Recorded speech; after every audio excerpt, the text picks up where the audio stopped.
Good morning, my brothers and sister.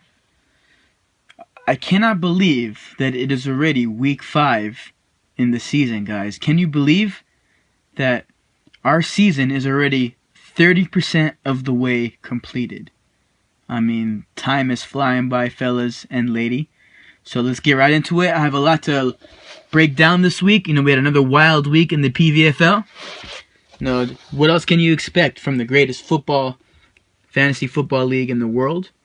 This is your host, John Gillespie, for your weekly podcast, Commissioner's Corner, the KAEP, as Peter Serpa, our producer, nicely added onto that like that. So this is the KAEP segment of Commissioner's Corner, short for recap, Kaepernick. You guys get it, I'm sure. So, guys, let's go right into it. We have a lot to discuss, like I mentioned earlier. Let's get right into our game of the week. You heard it here first, guys. Game of the week, upset of the week, upset of the year, because Ivan Rodriguez' silent march has officially ended. Guys, I'm going to take a second to give a round of applause to Ivan Rodriguez. Job well done, sir. Job well done.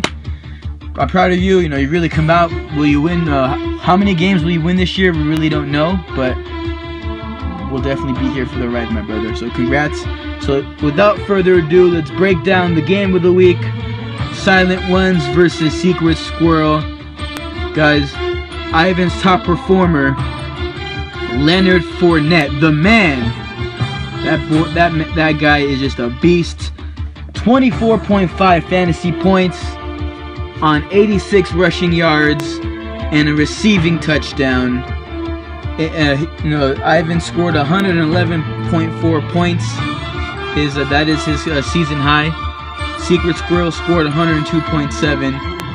And other performers of note, the Seahawks defense, 22 points. And also Drew Breezy, 268 yards and 2 touchdowns. For Secret Squirrel, her top performer, actually the duo, the best 1-2 tandem and receiving tandem in the league so far this year. Jordy Nelson, 4 catches, 75 yards and 2 touchdowns, and tuned to 23.5 fantasy points. And also Michael Thomas, 8 catches, 89 yards and a touchdown. But those efforts were not enough. Secret Squirrel falls to 1-3. Ivan Rodriguez 1-3. Secret Squirrel is on a 3-game losing streak. Her team has badly underperformed. No worries, Anna. It can only get better from here. I don't foresee Matt Ryan scoring 8 points and Melvin Gordon scoring 4 points every week. So, just one of those weeks. It's been a tough stretch for you, but just hang in there. Moving on. The next game on the tally here is Thirsty King versus Killer Beelers. No surprise here, guys. Although I am a little worried about Killer Beeler's score. The game was 117.1 for Thirsty King versus 66.6 points for Nick. Nick, if I were you, I'd be kind of disturbed by that. You know what I mean? Because, 666. But anyways, back to football.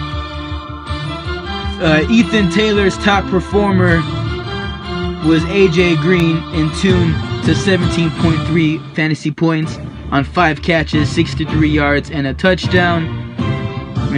Everything else is really pretty kind of average. Got Kareem Hunt, 16.1 points. He kind of fell back to earth this week. Still a good week, though. Then you got Marcus Mariota and C.J. Anderson at 15 points apiece. On Nick's side, his best performer was actually Big Ben at 10.5 points. So Thirsty King is now 3-1. Nick Kariliak and the Killer Beelers are now 0-4. Guys, question of the week. Please put your vote in on the thread here. But which streak do you think will end first? Juan Guzman's undefeated run? Will Juan lose a game first, or will Nick win a game first? Which streak will come to an end? Vote on the tally on the thread, and I'm curious to see your guys' response there. But once again, Thirsty King 117 over Killer Beelers at 66.6. Nick, do some serious praying, because that's a scary number. Moving on. What's cooking versus Belichick yourself. Guys,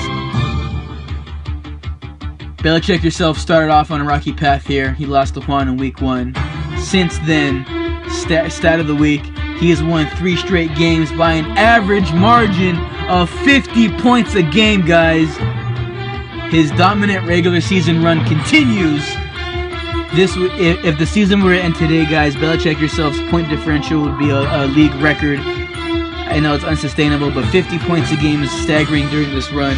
It only adds to his resume. 138.5 for Belichick yourself versus 71.9 for What's Cooked. Belichick yourself's top performer was actually Le'Veon Bell, 144 yards and 2 touchdowns on 35 carries.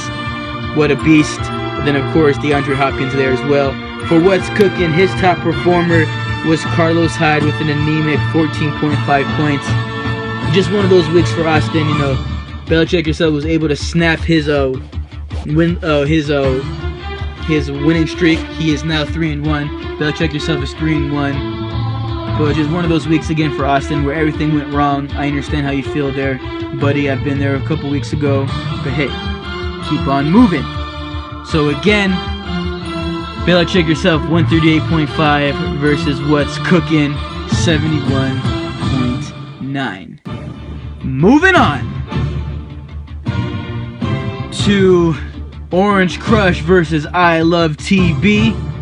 No surprise here, guys. I told you Peter Serpa's team has been overperforming a little bit, overachieving, and he came back to reality this week. 132.1 for Juan, 100.5 for Peter. So Juan's top performer, guys, and if the season were to end today, this player would be the MVP of the league, of the PVFL, of the fantasy universe. Todd Gurley, 121 yards rushing and a receiving touchdown. Also, he had 7 catches for 94 yards. Guys, Todd Gurley's workload is ridiculous. Other performers of note for Juan: Aaron Rodgers, 179 yards passing and 4 touchdowns, in tune to 23.1 fantasy points. Peter's top performer was his kicker. That is never a good week when your top performer is a kicker. Steven Gostkowski, 3 for 3 on field goals, 3 for 3 on extra points, in tune to 15 fantasy points. Again, Juan Guzman is still undefeated at 4-0. Pete Serpa, I Love TB, 2-2. And guys, the last game of the week, last but not least, Pedro Guzman and the Chief versus the Little Lamb. Pedro comes out on top, 124 to 97.2. Pedro's top performer was Ezekiel Elliott, 85 yards and 2 total touchdowns. He also had a plethora of catches and receiving yards. His other top performer was Travis Kelce, 24.4 fantasy points, 7 catches, 111 yards and a touchdown.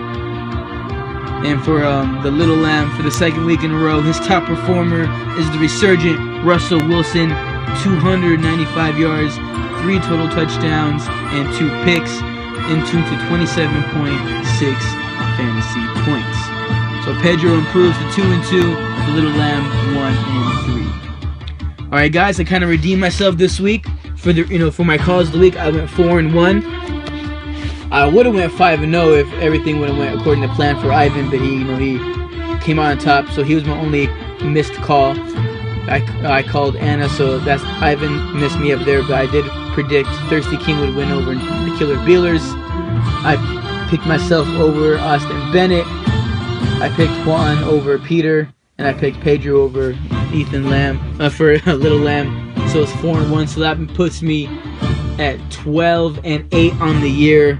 Hopefully I can improve on that, guys. But that's it for this week.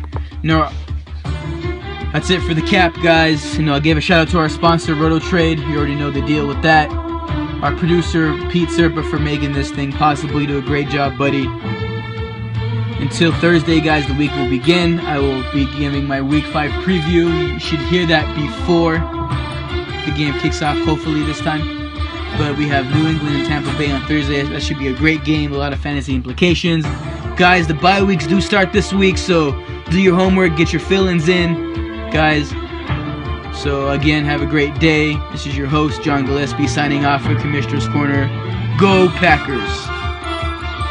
Kaepernick.